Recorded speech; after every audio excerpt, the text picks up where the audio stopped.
Today, I'm with the first pick. With college football just weeks away, summer scouting is winding down. All we have left to preview are the linebackers and defensive backs. Knock both those groups out this week. And we're starting today with the old linebackers. I'm Ryan Wilson. That's former Titans GM Ran Carthon. This is episode 284. And Ran, there are 261 days to the 2026 NFL Draft in Pittsburgh, PA. You took a little vacation with your family. The last time you took a vacation in August, you were probably 3 or 4 years old, I would imagine. Came back, you have brand new cabinetry, got your footballs in the background. You looking refreshed? How you doing? Hey, man, that's what a week off of not having to deal with you will do. Facts. It'll put you in a good space mentally. But no, it was much needed. Really the first time in a very, very, very long time that we've been able to go on a true family trip and not feel like, am I missing something? So it was good, man. Good. But glad to be back on the pod. Glad to be back watching tape and getting through these guys. So it's fun. I'm looking forward to talking about these linebackers.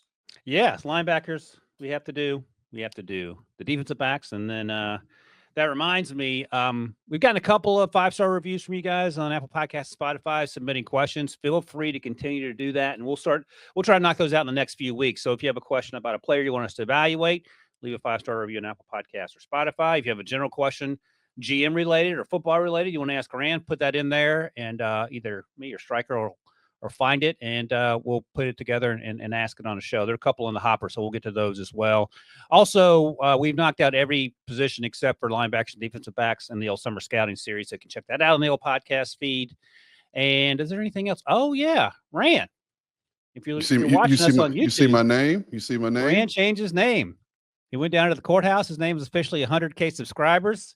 And as it was explained to me, my 13-year-old Rand, I'm sure your kids can explain it to you because they watch a lot of the YouTubes. We get a plaque. And producer Stryker, can you confirm, in fact, that we're going to get our 100K plaque? Oh, yeah. We'll all get one. Don't worry. They're coming. Oh, we all get one.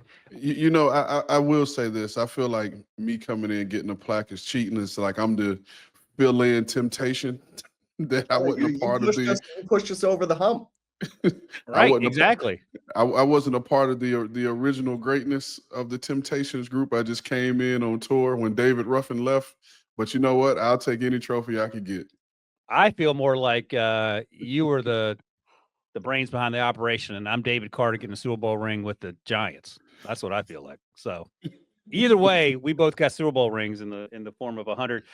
The sad part is, Rand, my 13-year-old will be much more impressed with a YouTube plaque than he would be with a Super Bowl ring. That's where I am in my journey. So we all have our crosses to bear, and that one's mine. Before we get going, you mentioned it, but I didn't get the details. How was the zip line? You went zip lining on your vacation. I can't see you hanging from some harness hundreds of feet in the air. Did I not send it to you, the video? Oh, I didn't watch it because I was coming back from Bill's Cape. I saw the panorama of the mountains, which is beautiful. Yeah, you see how that works? Like he didn't watch my video. But no, it was super cool, man. It was 7 lines that you did. The longest one was 800 feet.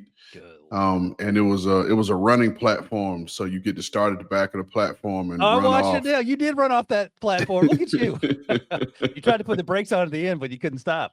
Man, that is in the trees. So I'm watching the video that Rand sent me. I was at Bill's camp yesterday, so I was driving home. But you started above the treetops in what looks like the Blue Ridge Mountains. Is that where you are? No, it was the Smokies. Smoky Mountains. Okay. Yeah, man, you just disappeared into the trees. Man.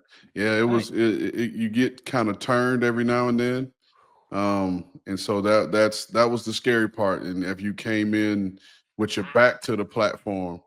So right. It was cool. It was definitely cool. The scariest thing that we did, we went to Dollywood and we were on roller coasters, and I'm not a roller coaster person. So it's a lot of footage out there of me riding roller coasters with my eyes closed. So. Stryker, are you a roller coaster guy? I feel like you are. I love it. And I grew up in Jersey, so we got King Ka up there. And you wear your Hawaiian shirts there too, I bet, on the roller coaster. He has 100%, no doubt about it. Yeah, when I was like in 6th grade, we went on this church trip to Carowinds or something. I don't know if you guys had Carowinds. I don't think you did, Stryker. I don't know if you know that down south, Rand. And my buddies were going on there's a rickety old theme park. Everyone, my buddies went on the roller coaster, so I had to go. And I was doing my best not to cry and throw up because I was like, this is not for me, but I can't show a sign of weakness. But I actually like roller coasters a little bit more now than I used to. But Yeah, hey, were yeah, your not for 7 and 8 me. year olds cool doing the zip line by themselves? Oh yeah, they're my Okay. 7 and 8 year old. They're daredevils. It was a few roller coasters that I was in a hurry to get off, and they were going crazy at the end. Dad, can we go again? So they doubled back. More power to them. But they must get that from their mom's side of the family because they definitely didn't get it from me. Well, I'm glad you had the opportunity to do something in August with your family. They didn't need to look at your phone and worry about anything. I butt died you right as you began your trip. I didn't mean to do that, but you know how old people are with phones. So I apologize. I'm glad you had a good time nonetheless. All right, let's talk some linebackers here. And Striker, let's see last year's list, which was highly disrespectful to your Penn State brother, Abdul Carter. I'll start here, Ran. So this list last year was me and of course, our buddy Rick Spielman and Mike Renner. Harold Perkins Jr. was number one. He returned to school. He tore his ACL pretty early in the season, last September, I believe. Number two was Abdul Carter, off-ball linebacker throughout his career until last season where he played outside, ended up being a third overall pick. Barrett Carter out of Clemson was a fourth rounder. Danny Stutzman, your guy out of Oklahoma, was a fourth rounder as well. And Smile Munden out of Georgia was a fifth rounder. I'll start here before I circle back. Any problem with having Abdul Carter on this list? Number one, just because we hadn't seen him play off ball, and in retrospect, it seems crazy to have him ranked second by anyone. But I feel okay about this in retrospect, even though he could end up being defensive rookie of the year as an edge rusher.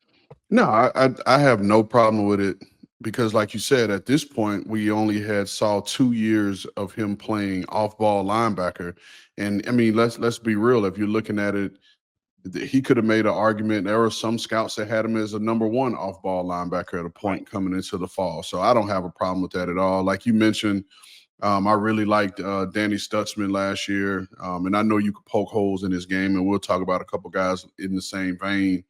But he was just a good, productive football player, and to me, you can't discount that. And if you guys haven't seen it, go check out myself and B-Max series that we did with Athletes First Elite Week. Barrett Carter is a chest pass bowler. If you can imagine what that looks like, he doesn't roll the traditional way. He rolls the ball from his chest and pushes it out. So we got some really good content of that. So check that out. Barrett Carter bowling. So wait a second. Does the ball bounce or does he like push roll it? Like, is it hopping it down the lane? No, because he's a linebacker, so he's a strong dude. And so you hear it and feel it when he bowls because it's almost like the ball's about to go through the floor. Oh man! But he's pretty effective with it. He bowls like that, and it was a couple other guys that bowled like that. So that must be a new thing.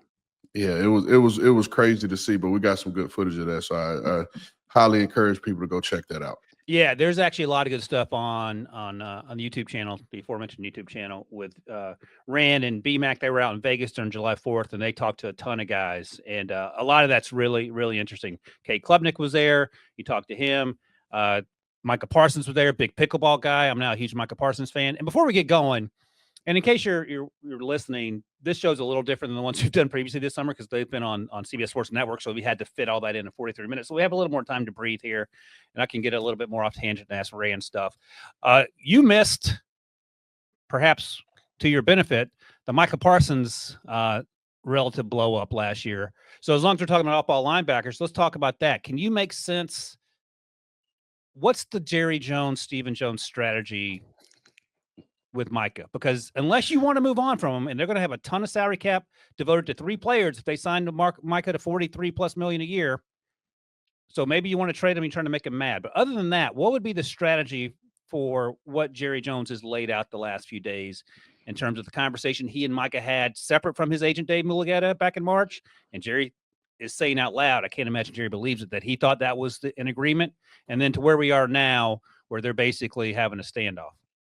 Well, I mean, and I've talked about this on one of the network shows.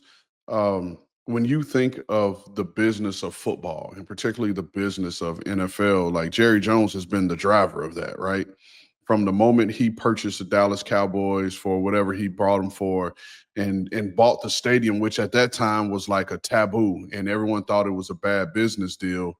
And then it turned out now that's the way most people make money with naming rights deals and such. But if you look at the tradition and the history of how the Dallas Cowboys have gone about their business, these negotiations have always lingered this late. And if you're being real, if you're being honest, like the team has the leverage in a sense. Micah is playing on the 5th-year option, and they have the ability to use the franchise tag. And so it puts them in a situation where, like, hey, well, if you don't want to play, we dare you to sit out. But And let if me he's- ask you, I get that part of it, and I understand he's got one more year and they could franchise him. But why would you want to make him mad? I understand it's a business, and I understand that sometimes things don't go. Everyone doesn't get exactly what they want, but this feels, I want to call it intentional, but it's not like they're going out of their way to try to figure this thing out. It feels like. Well, it's one of those things too with Jerry where he probably feels like at the end of the day, if we just pay him, he'll be happy. That's true. And and it's just one of those deals, man. And if in the little bit of time I got a chance to be around Micah Parsons, he came across to me as a dude that's like very principled. And and he's just going to do things how he thinks they should be done. And he came across very smart and very intelligent, and aware of everything that's going on. So I do think they'll get it resolved, because I think at the end of the day, Jerry doesn't want a bad PR battle heading into the season, and he knows they need Micah for the season. So they'll get it done. And I think it'll resolve itself, but that's not to say that the bad blood won't be there. So we'll see. And from having experience with it, David Mulugeta is one of the best agents in the game, and he goes hard for his clients. And so that's probably part of the reason why Jerry tried to do things. And this is just based off the report that Micah put out, tried to do things without including David. But hey, man, this is the way they do business. We don't have to agree or have to like it, but I think it'll ultimately resolve itself. A couple things. We don't have to like it, but according to Google, Jerry Jones paid about 140 to 150 million for the Cowboys back in '89. The Cowboys are somehow struggling financially back then, which is crazy to wrap your brain around. That team is reportedly worth over $10 billion right now. So listen, you can get angry at Jerry about a lot of things, but he knows how to make a little bit of money into a lot of money. I don't think he's a great general manager. I think he probably hinders that team because who is the personnel guy that's great? Oh, Will McClay is phenomenal. Right. McClay is phenomenal. And I feel like sometimes he probably feels like he's catching strays when he's doing a fantastic job. The other thing is just if you have any sense for why you would consistently drag your feet on signing Dak, signing CD, and now Micah, when you could have saved yourself literally tens of millions of dollars on those contracts, but you waited till other guys got paid, and then you had to make these guys the highest or one of the highest paid players to those positions. Well, I mean, from my standpoint, from your standpoint, it makes a whole lot of sense to get the deal done. And I'm just basing this off of, Micah's release, the statement that he released, and him saying that, like, he didn't care what everyone else got paid. He wanted to get a deal done. He wanted the security. And so from that standpoint, like, you get it. And you say, like, why wouldn't they do it? But again, we're talking about the Dallas Cowboys. Like, we're in media now, or I'm in media now. Like, let's name a day. Let's use AI and all the platforms that they have for AI. When was the last time there was a news cycle that did not include the Dallas Cowboys? Right. And Jerry, that's intentional, right? And yeah, it has to be. And so now we're constantly talking about, Micah Parsons and his contract negotiation or lack thereof. And it keeps this name. And like you said, it keeps the driver of business. It keeps people talking about it. It keeps people visiting. The people out in Oxnard are showing up to practice to see if they're going to get the first glimpse of him practicing, or what's going on, what's his mood around practice. So it drives they're business. protesting too. Pay Micah. But they have to be there to protest. That's right. You know what I mean? And so, like I said, and having the experience of being in the league and seeing how Jerry has driven the business of football, it's been crazy. You know what I mean? And he's been a part of a lot of these big deals that have gone down.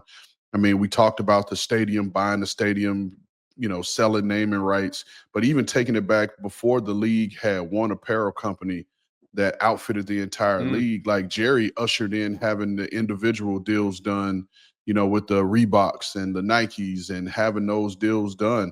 like that was Jerry Jones. He brought that stuff into football and really took the end of the business of the NFL to the next level. All right, one last thing, and then we'll talk about these linebackers. And Striker, look, we got 8 more minutes of YouTube we can cut up and make this. I know.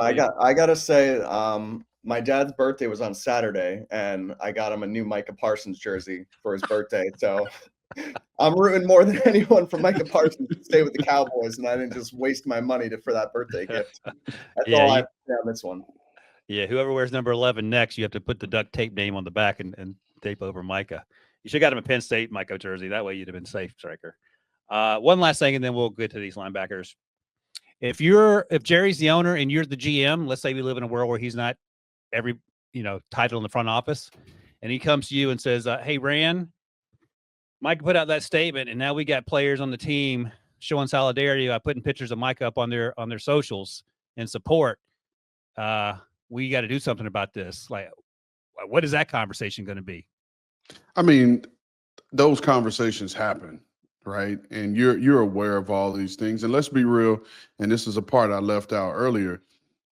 No matter what the number ends up being for Micah, they've budgeted for it, right? They've budgeted for it. It's not like the number just jumped 15 million out of nowhere and they're scrambling trying to figure out where they ultimately know where this number is going to land, where the sweet spot is, and they have a budget for it.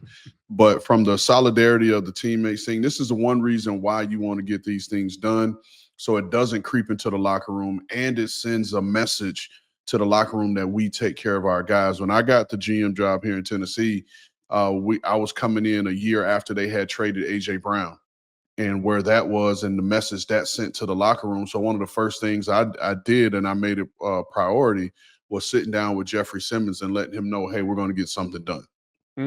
And making that the focal point of the offseason to a degree and getting that deal done, because it showed the guys in the locker room that you're going to take care of your guys, the guys that perform and the guys that do things the right way. And so you don't want to lose the locker room from that standpoint.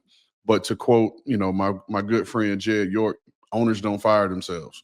So Jerry could do things how he wants them done and whatever he believes. And like I said, he's a staunch businessman.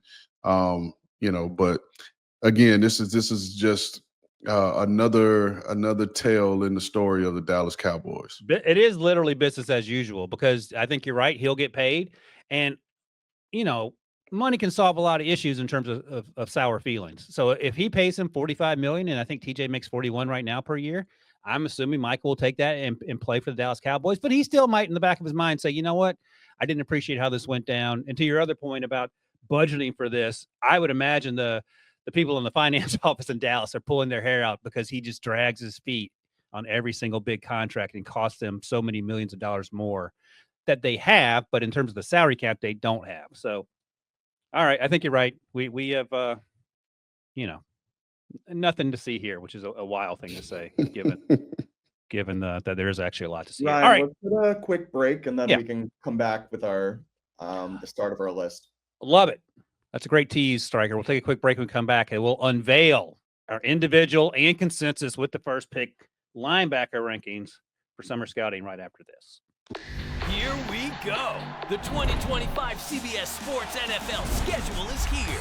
18 glorious Sundays. He's got his receiver touchdown. Filled with rematches. Oh, the play of the year. And rivalries. Touchdown, Bengals. Plus, plenty of superstar showdowns. And an epic matchup between the Chiefs and Cowboys on Thanksgiving. Clear your Sundays beginning September 7th for the NFL on CBS and Paramount Plus. All right, Striker, throw up the list. If you're listening, I'll read these things to you. These are individual rankings, and I thought this was pretty interesting, Rand, that you have Anthony Hill Jr. out of Texas number 1. I have him number 4. I have C.J. Allen out of Georgia number 1. You had him number 4. Maybe we watched the same guys. We just had the teams mixed up. No, I tried to steal your list and just throw a wrench in it. Is what I was trying to do. You know what's funny? Like, I liked Anthony, but there was a lot of buzz before I watched him, and I have to do a better job of just trying to block out the noise. And he didn't quite live up to the expectations I was hoping for. I didn't watch every single snap, and that's okay, and we'll talk about it. Elsewhere on the list, I had Harold Perkins Jr. number 2. Again, he had the ACL injury, so he missed much of the season. You had him at number 5. You had Deontae Lawson out of Alabama, number 2. I had him at number 3. Whit Weeks at LSU. His dad actually played at Georgia. He's at number 3. I think I had him at number 6 on my list. He's not here on the top 5 as we're looking at this graphic. And then I had Torian York out of A&M at number 5. I think you had him just at number 6 when you went back and watched him. So that rounds out the list. I'll say this. Since you started in the league in the front office as a pro scout back in 2008, I believe, how has the off-ball linebacker position changed? Because I feel like it's gone from 245 to 255 down to 220 to 235. No, absolutely. It's changed that. And then just the way these guys are used, right? Like most teams, I can just remember our grading scale. We had a grade for the first and second down linebacker. Then we had a guy for sub. And most teams at that time were still running a 4-3 system, Right. which now about 17, 18 teams are now all running, 3-4 or running, odd man fronts. And so it's changed dramatically that way because what you wanted your Sam linebacker to do in a 4-3, I've always said is a superhero, right? Because you have to have a guy that can set the edge. You got to have a guy that can drop in coverage, and you had to have a guy that can rush the passer. And they don't make very many superheroes like that in the game. And so now what you're seeing with the off-ball linebacker, you're seeing the big safeties are now bumped down to linebacker, which is why they're between 225 and 230. Me and my dad were having a conversation some years ago, and my dad played fullback in the league and played for the Giants, actually, where the smallest linebacker they had was 245. Right. And so he would tell me as a lead blocking fullback, he was like, I don't respect no fullback in the NFL right now. He was like, because all these linebackers they're blocking were the size of our safeties. Right. You know what I mean? Exactly. But that's what the game is. And you have to do it. You have to adjust because the game is spread out now. And everyone's throwing the ball up and down the yard. So you got to have those backers that can cover. For me, and you can correct me if I'm wrong, I wasn't covering the draft at this point, but obviously I was a Steelers fan. In 2014, they drafted Ryan Shazier in the first round. And I was like, okay, this isn't Juan Lawrence Timmons coming out, which is Mike Tomlin's first pick back in 2007, who was even considered a little bit more athletic off-ball linebacker at the time. This guy looks like a safety. He ran in the 4.3s, and before he got hurt, you saw things that you didn't see at that position. Does 2014 feel about the time we saw sort of, the pass of the guard from the Ray Lewises of the world, who was drafted in 96, I believe, and then you see that transition in the early 2010s, and now that's all you got? Yeah, it was around 2013, 2014, because the first guy that came to my mind, I'm thinking about Deion Buchanan from Washington State.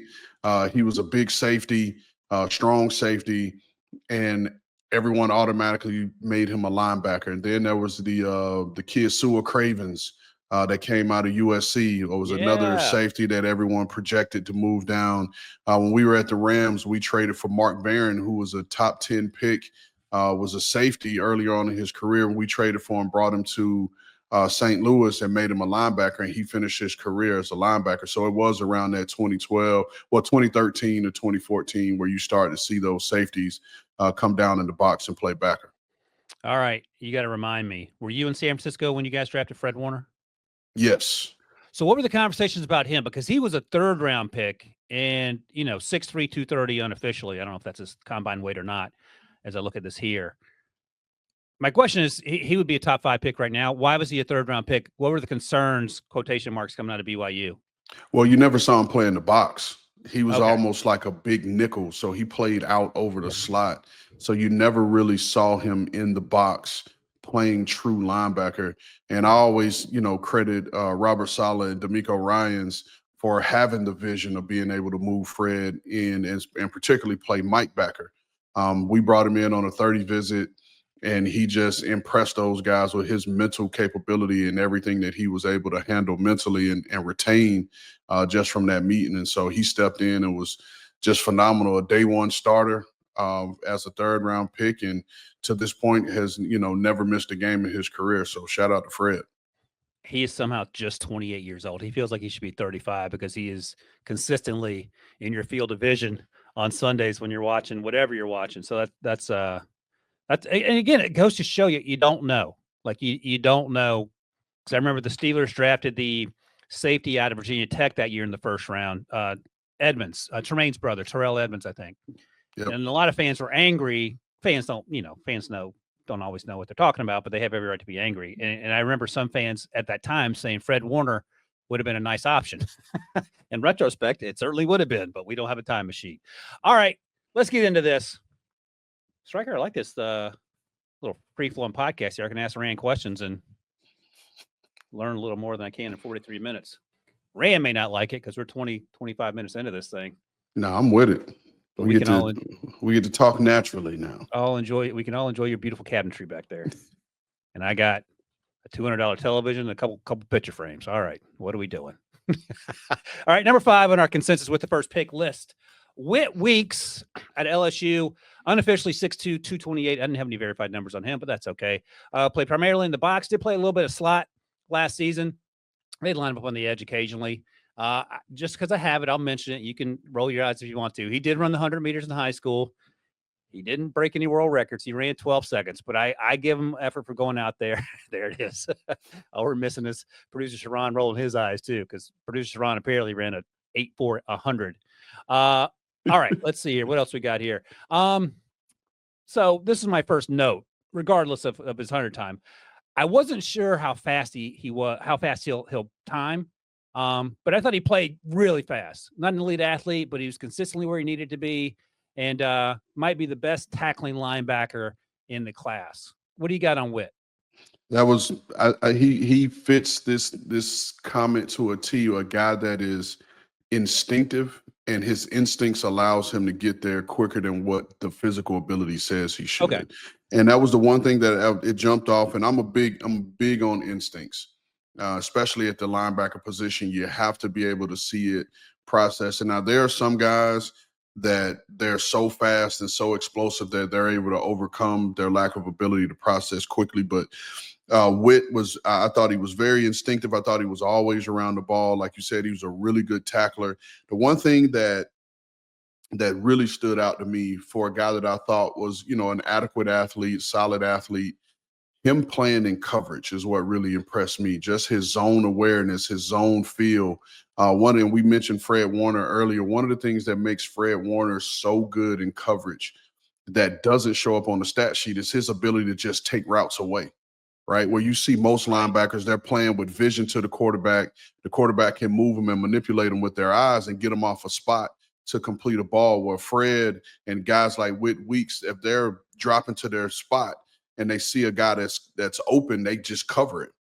They cover him and they cover it. Now that takes the quarterback off of that read and gives the rush another step to get there. And so you saw that a lot. He understood angles and coverages where he's playing man and it's really a foot race, but he's cutting guys off because he understands where they're trying to go. So that was really impressive to me. And another thing that stood out was just his tenacity, like how tough he was. I did think, because he was tough and willing in his downhill fits and feels. But I thought when he had the shock and shed and what we call block destruction and take on blocks of O-line, that's where you saw his lack of length, which you could probably say that for a lot of these guys. But even in that, man, like he's going to be a really good core 4 special teamer, I think, just because of the way he plays and his mentality. But he is the guy that I think in a perfect world, depending on your system, he is your 3rd, 4th linebacker, that when this guy gets on the field, it's going to be really hard to take him off because you're just going to trust him. He's going to know what to do. Even though his physical ability says he shouldn't, he's going to know all the spots and be able to play all the spots. Right. And I was in LSU probably a week or two after he got inserted in the lineup, and they were really, really excited about him and what he was set to bring. And he just had a linebacker's mentality, just me watching him in practice. So he was a guy that I think, highly of. There are some guys on here on the list that we've done, and even the guys that we did mention that are more athletic and more flashy, but this dude's just a good, productive football player. Yeah, and one of the things, looking at my notes in terms of coverage, I said he was in terms of open field tackles too. He's not falling off guys. He's pretty good at open field tackling. We know what he does near the line of scrimmage. But your other point, other than off the top of my head, the last few years, other than Chris Poop Hall out of Ole Miss, I don't recall, no one comes to mind of an off-ball linebacker weighing 225, 235, taking on a lot of blocks successfully. Usually they're running around blocks. Chris Paul played like he had one mission in mind. He didn't know how much he weighed, but that, I guess, isn't uncommon, right? To see an off-ball linebacker struggling at the point of attack or even looking to run around those blocks inside the tackles. No, not at all, because there are just some things that aren't taught or aren't harped on. Just in terms of being able to use your hands, you call it the 6-inch punch, just to be able to strike and shed real quick. You see these in drills when you go into some of these schools, but they're not harped on, they're not forced. And so, I call it trying to out athlete the block. And, Right. you do the shake and, all those things. And these linemen are just as athletic and they're smart because they're running the spots because they know where they're trying to go. And so you see guys that try to dip and, go and backdoor the block. And now you get on the wrong side and you have these talented backs that can just stay front side and hit it. And so Whit was one of those guys that he will run down the middle. He'll put his face on the face to have block destruction. But sometimes he gets engulfed by those bigger offensive linemen. But somehow he finds his way off those blocks and makes the tackle. So highly productive, a guy that I really liked. And I think he's going to be a pretty good player. Yeah, I was thinking midday 2 as we watch him over the summer. Does that seem fair? Mm-hmm.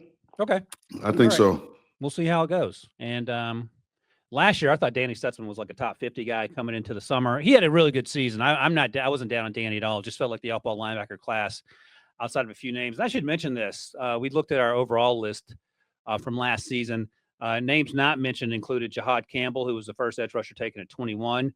Then Carson Schlesinger at 33, Demetrius Knight with 49, Nick Martin 75, Jack Kaiser 107. And then you get to Stutzman, which is the first guy on our list. And just goes to show you sometimes guys are sophomores that are rising like Jahad Campbell and just insanely athletic and have great seasons. And other guys that play their way into being top 100 picks. So I'm sure there's some folks who left off this list, but it's a good starting point if nothing else.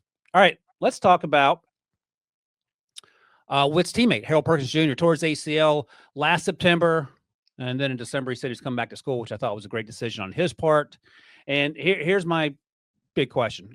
They played him off the ball. They played him at 9 technique. They played him in the slot. He played overhang. So they moved him around a lot. My big question is, how will his size impact his ability to play different positions at the next level? Because I don't even know what his true position is, if we're being honest about where he might end up.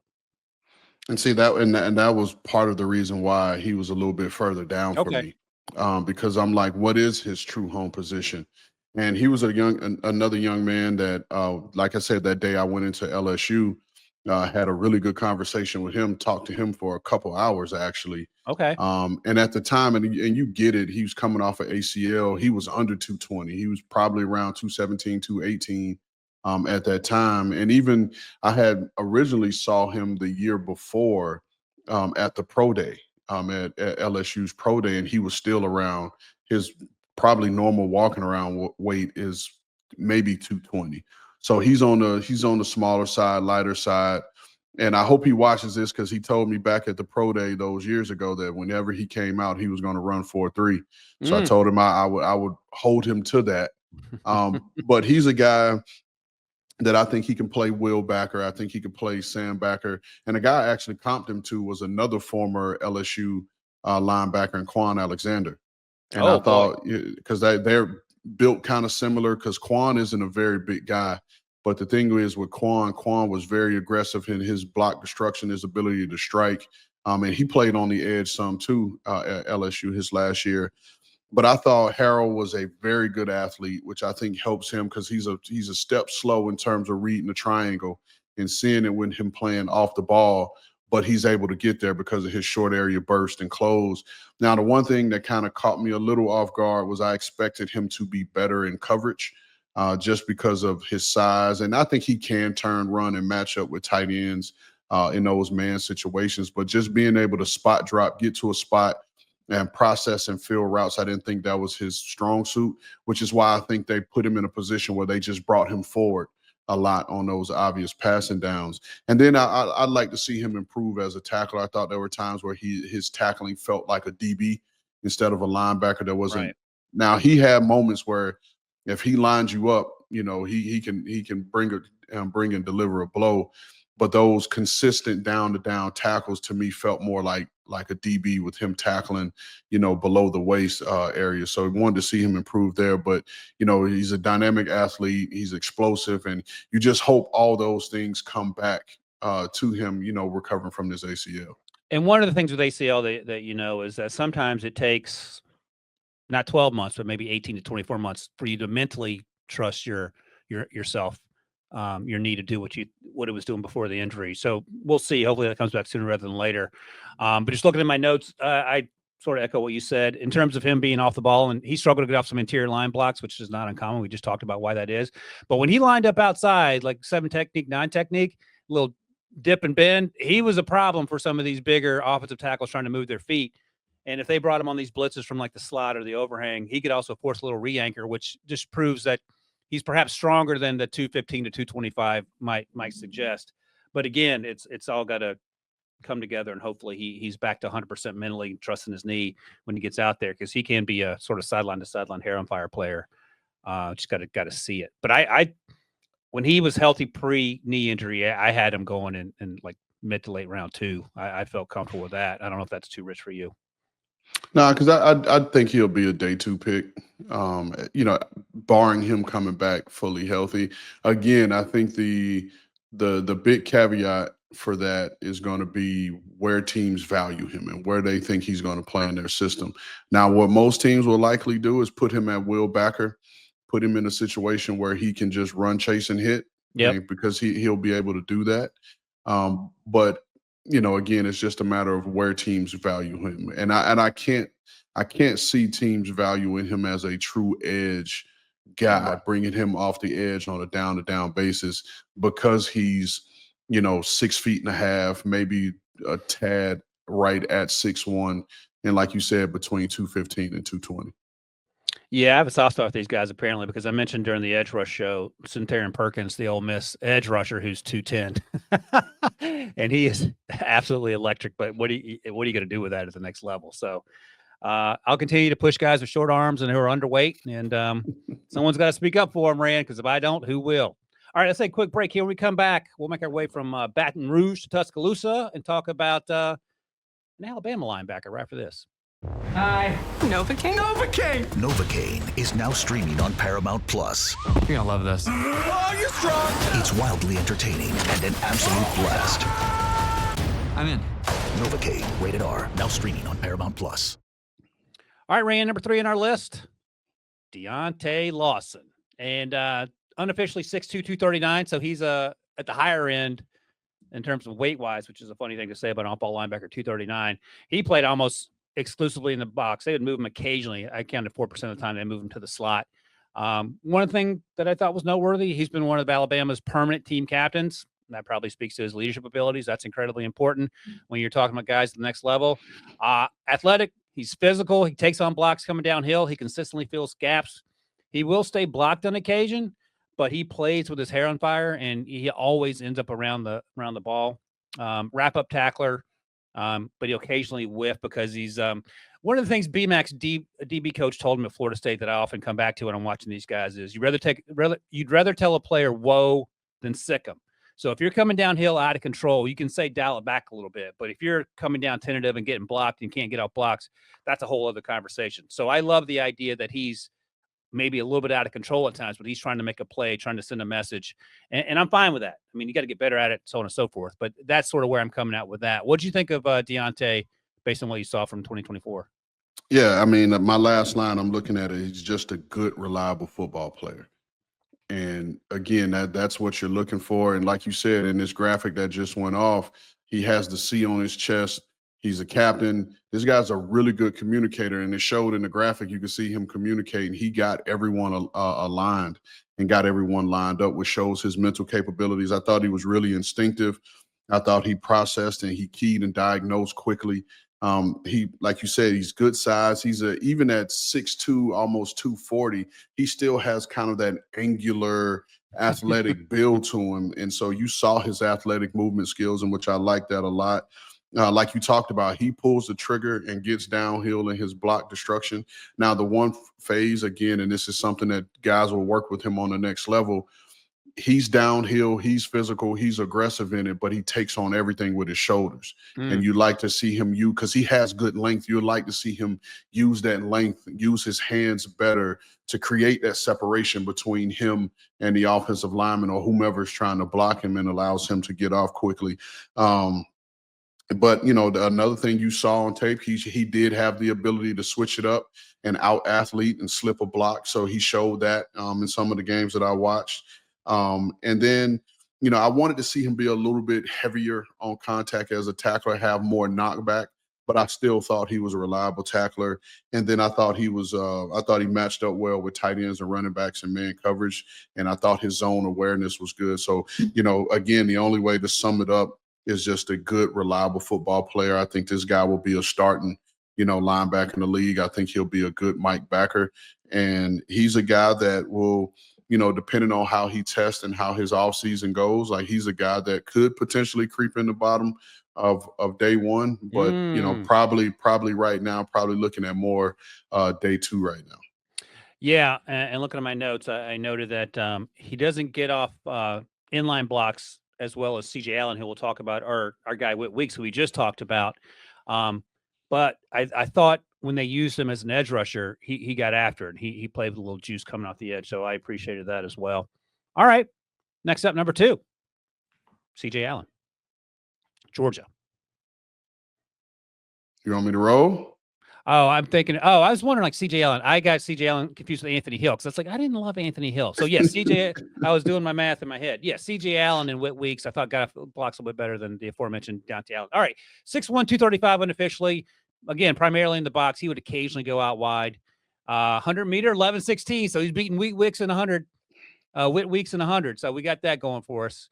Track and field guy, played basketball as well in high school. 18 hurries last season, did have 1 interception. High motor, high-end athlete who excels versus the run, the pass, and as a pass rusher. Thick, you can see it here, compact build, consistently floats the ball laterally and consistently gets there with purpose. And he will take on between the tackle blocks all day long to get to the ball. There's a lot to like about C.J. Allen. You had him ranked below. You had him at 4 below Anthony Hill. You had at number 1. We'll talk about him in a second. What do you got on C.J.? So CJ, I thought he was a first and second down linebacker. I thought he was functional on third. And again, we talked about it earlier, me liking guys that were instinctive. Right. I felt like he was a step late reading the triangle. And so I'm looking at my notes and I said he plays with a see ball, get ball mentality. And I think he's still young, so he's still developing from that standpoint. But it was the lack of instincts, that being a step late, to me, which is what held him back. But man, you talk about urgency, you talk about toughness, and you talk about violence. Like, he is a violent hitter. He arrives with bad intentions, which you love. He's like I said, his instincts, he was adequate to key and diagnose quickly. But even him as a blitzer, I said he was a block hitting blitzer, meaning that he runs down the middle of blocks, but it's all violent. Like, he's just looking to run through the face of the running back in his pursuit of the quarterback. And I think because of his urgency, his demeanor, his speed, I think he projects well to special teams if he's not, in your starting lineup, and he could be a problem, for another team's special teams to defend him. So I think in my last line, I'm saying he's still young with room to grow, to get better in coverage. But, because of the lack of instincts, because of the lack of coverage skills per se, he was a little bit further down for me. Because this isn't a knock on him. It's just a knock on guys who are first and second down players. Like, you can find those guys all throughout. You don't have to take these guys high, especially in a time where we throw the ball up and down the yard in this league. Yeah. And so you can find those. You don't have to spend a high pick on a first and second down guy. Yeah, and that's an important point, and for me to remember, because going back a few years, CJ isn't the athlete that Channing Tindall was coming out of Georgia, but Channing struggled with instincts, right? And I think he's a third-round pick of the Dolphins, and it just hasn't worked out there. Quay Walker was a similar type athlete who's had a little bit more success. And then you have guys like Edge Cooper, who they drafted last year, the Packers did out of Texas A&M, and he, day one, hit the ground running. And look, you can say every position you got to be on your P's and Q's. but it feels like if you're playing off-ball linebacker and you take a half step, false step in the wrong direction, that's a wrap. You're out of the play if it's a running play to the where if you're not reading your keys properly, and then you have to overcome it with athleticism, which you can do in the SEC, but you're not going to be able to do as consistently in the NFL. So I think all that stuff is important to remember. And again, I'm talking to myself when trying to evaluate these guys, because I loved a lot about CJ Allen. But what do you think about? Is that something you can teach if a guy struggles with instincts early on? Is it just because he's young or just hasn't been coached up properly? What are you doing there? Me personally, I don't think you can teach instincts. I think Right. you either have them or you don't. Now you can get more sound in the assignment and know what to do and master that a little bit better, because that will help you. But like you were talking about, these offenses now, you look at the Niners, you look at the Rams, you look at the Browns, you look at all these guys that come from, the Dolphins, the Packers. They use a lot of motions and shifts, and that's window dressing. That's to get your eyes dirty for the defense, and they use a lot of that not only in the run game but in the passing game as well. One of the keys we used to love looking for in the middle linebacker is being able to cover what we call the special, which is that deep crossing route. A guy that can, if there's a play action fake off of it, because they like to run that deep crosser off of that play action fake, but a guy that can respect the fake and still be able to turn, wheel, and run and take that away from the linebacker position. And if your eyes are dirty and you're following all these guys crossing in front of your face, and you're like you said, just a step late, then now you've got a tight end like George Kittle or Travis Kelce or these athletic guys that now they've cleared on these deep crossers. And so it puts you in trouble. So linebacker is the one position from an instinct standpoint that you have to be on it.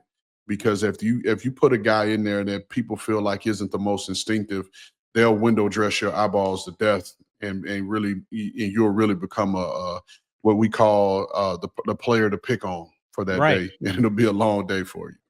Which again brings us back to Fred Warner, who at 6'3" is taller than most off-ball linebackers, and who runs like a safety, and who consistently is able to cover that deep crosser. In part because he's rarely fooled, but in part because he has the length and the athleticism to get into those spaces and make the windows even tighter.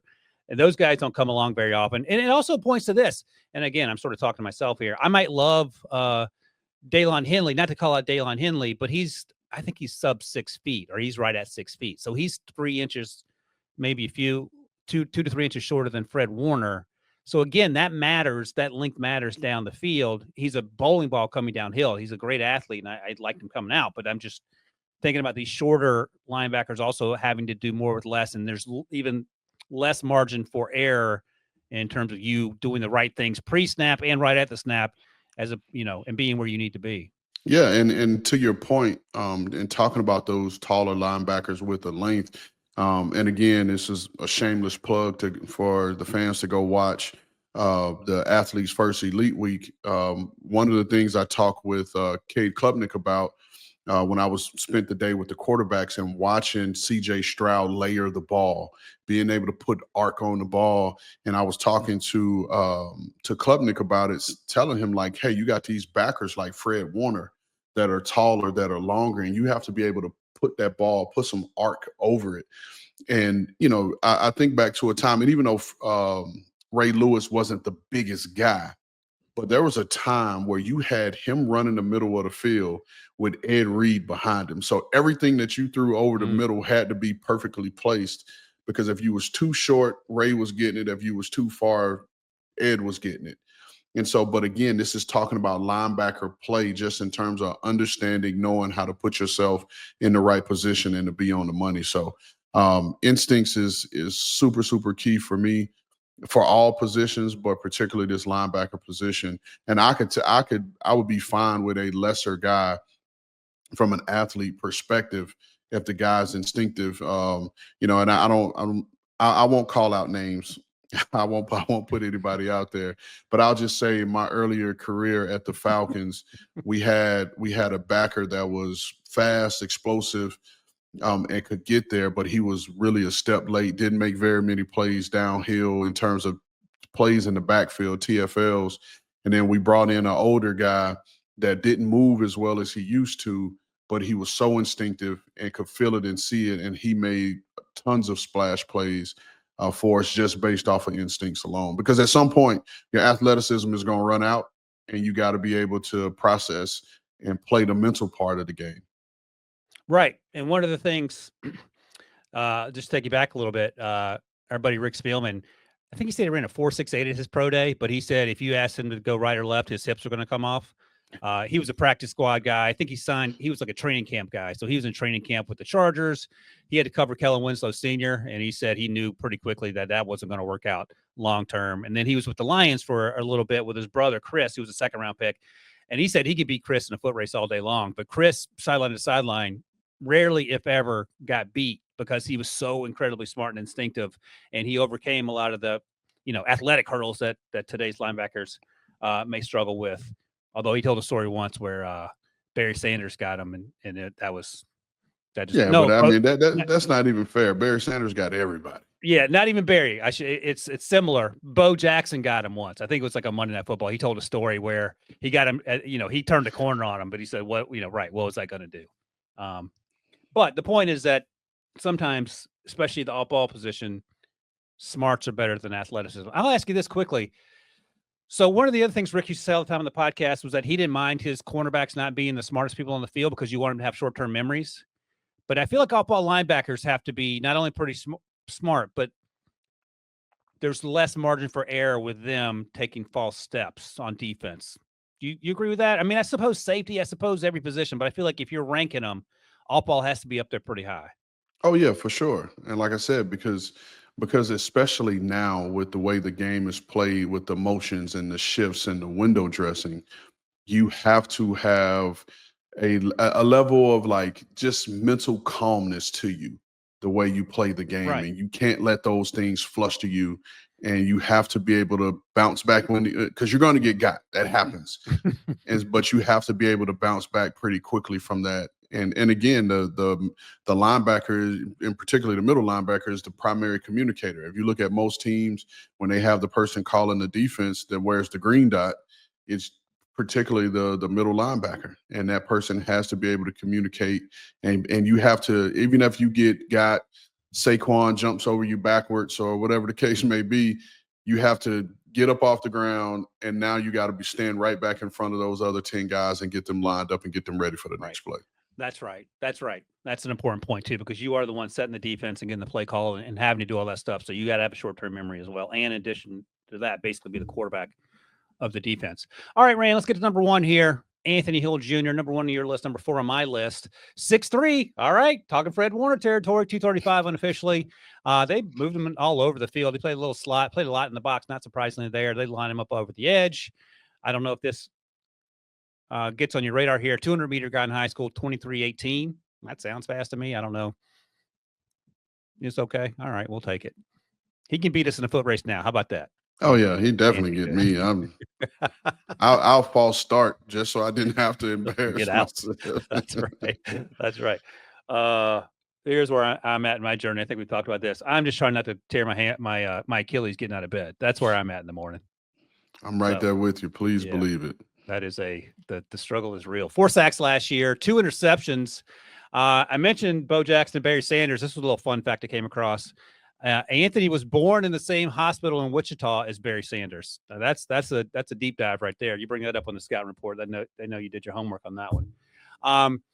Sheds interior offensive line blocks to get the running backs. I love that about him. He times his blitzes well. I thought he shot the gaps well. Very disruptive in the backfield. When they lined him up as a 7 technique or a 9 technique, I thought he had ability to be disruptive off the edge, and he uses athleticism so he can sort of run stunts from that 9 technique and create havoc in the A and B gaps on these run games just because he's there before anyone else is. Doesn't shy away from contact, which I love. I want to see him get off blocks a little bit more consistently, but again, he's a young player. He's 235-ish unofficially, so he might be less than that. But there certainly is a lot to like, and I'll give you a comp. This is the first comp I'll give you as we wrap this thing up here. The athleticism and the hair on fire approach, the way he played, I saw a little bit of DeMarvion Overshone, who was also at Texas, who struggled with injuries in Dallas, unfortunately. But he is a guy that is a sideline-to-sideline guy who is just a crazed lunatic once the ball is snapped. Were you an Anthony Hill, and how much do you hate that comp? Well, I'm not a fan of the comp, I appreciate but your I kindness. I don't have one. I don't have one myself right now. But I think this guy's is a good starting 3-down linebacker. I thought he had very good size, length, movement skills, lateral range. Like you mentioned, his ability to key and diagnose quickly from an instinct standpoint. Again, and I'm repeating myself over and over from a block destruction standpoint. I think he could be a little bit better because he does have really long arms, and I thought he could use that a little bit better to help himself, just in terms of creating that separation, shock and shed. Because right now he's taking everything on with his shoulders. And then the other thing too was his angles to the ball.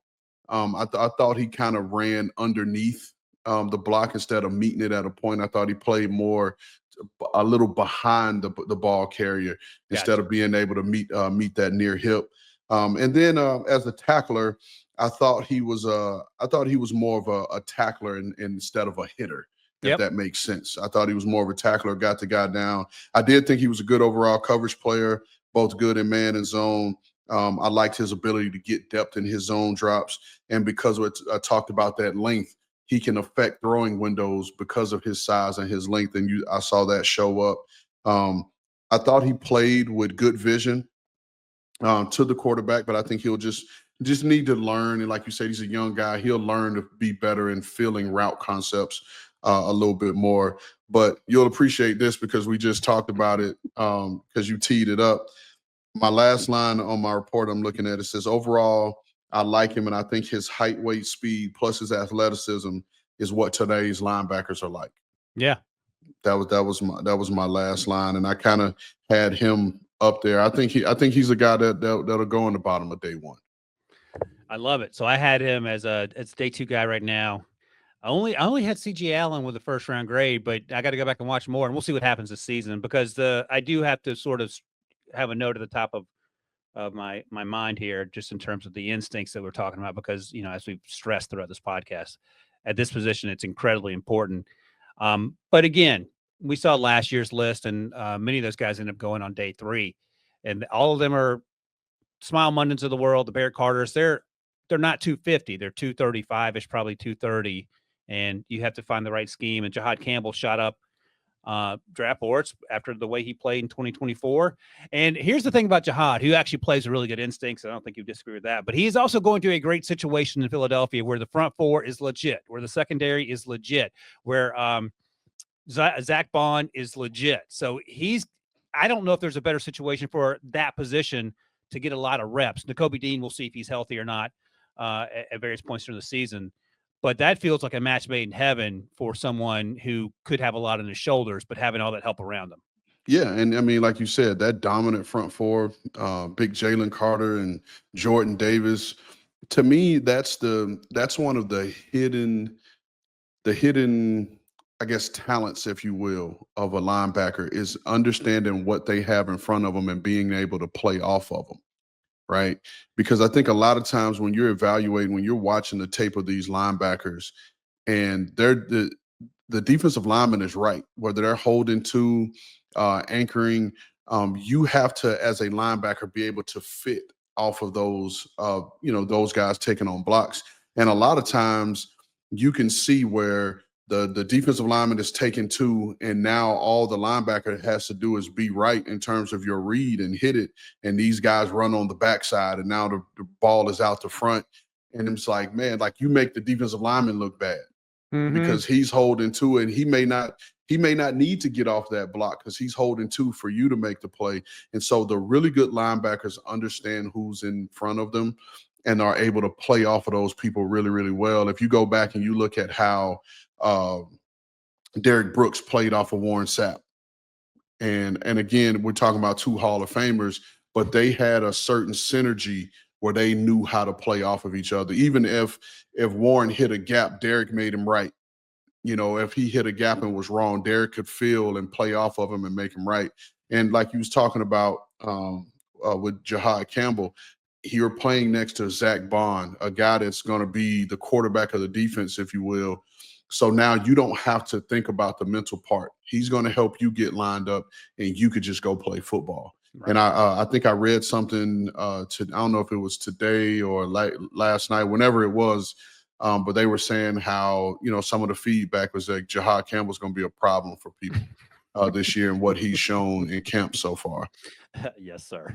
It also reminded me, you mentioned Ray Lewis earlier, and Ray used to applaud all the time having Tony Siragusa and Sam Adams in front of him. Those were different type DTs back in the day.